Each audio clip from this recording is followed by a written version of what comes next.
Curse of Dhanepur Village. There was a remote village called Dhanepur, hidden behind endless fields and abandoned dirt roads. As soon as the sun disappeared, an unnatural silence swallowed the entire place. It felt as if the village itself was under the control of something unseen. For months, people had been disappearing without a trace. Every single victim vanished during the night. There were no screams, no footprints, and no evidence, only a strange black mark left on the ground where they had last been seen. Because of this, no one dared step outside after dark. One cold evening, Ravi drove down the lonely road leading back to his childhood village. Thick fog covered the highway, and the only sound was the engine of his car.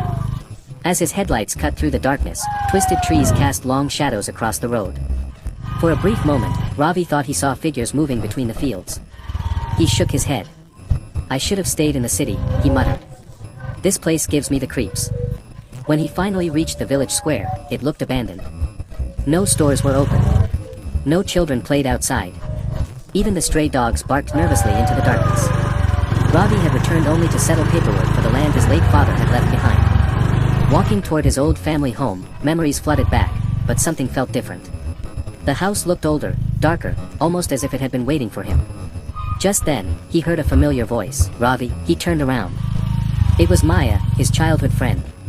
She smiled, but her face looked pale and exhausted. "It's been so many years," Ravi said. "What happened to this village?" he asked. Maya's smile disappeared. "Every night someone goes missing." Ravi laughed nervously. "Come on, that's just an old village legend."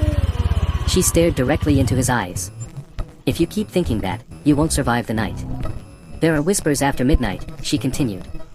"People hear their names being called. They see shadows watching from the windows. And if you answer, they never come back."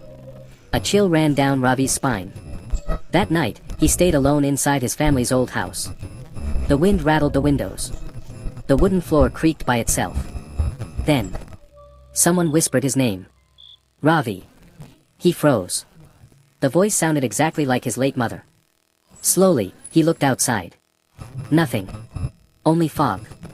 Then another whisper. Closer this time. He forced himself to ignore it and somehow made it through the night. The next morning, Ravi noticed something strange. Every house in the village locked its doors long before sunset. Nobody stayed outside. Everyone looked terrified. While walking through the village, he met an elderly priest.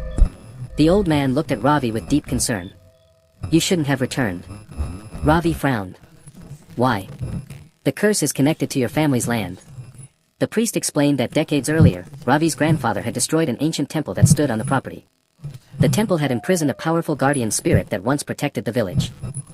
When it was destroyed, the spirit became trapped between worlds. Now, every night, it stole another human soul in an attempt to break free forever. Ravi wanted to dismiss the story. But deep inside, he knew something wasn't right. That evening the whispers returned. Strange footsteps echoed outside his house. Dark figures stood silently beyond the windows. Every few minutes, someone whispered his name. The fear slowly began to break his mind. Finally, Ravi made a decision. He would visit the ruins of the old temple himself. Maya begged him not to go. "If you enter that place, you won't come back." But Ravi refused to listen. "I have to know the truth." Near midnight, he reached the abandoned temple ruins. Burned earth surrounded the broken stone walls. In the center sat a single extinguished oil lamp covered in dust. The moment Ravi stepped inside, the wind stopped. The entire forest became silent. Then, a piercing scream echoed through the darkness. Black smoke poured from every corner of the ruins. The shadows began moving. Suddenly, Maya appeared behind him. But she wasn't the girl he remembered. Her eyes were completely black. Her smile stretched far wider than any humans should. A cold voice echoed from her mouth.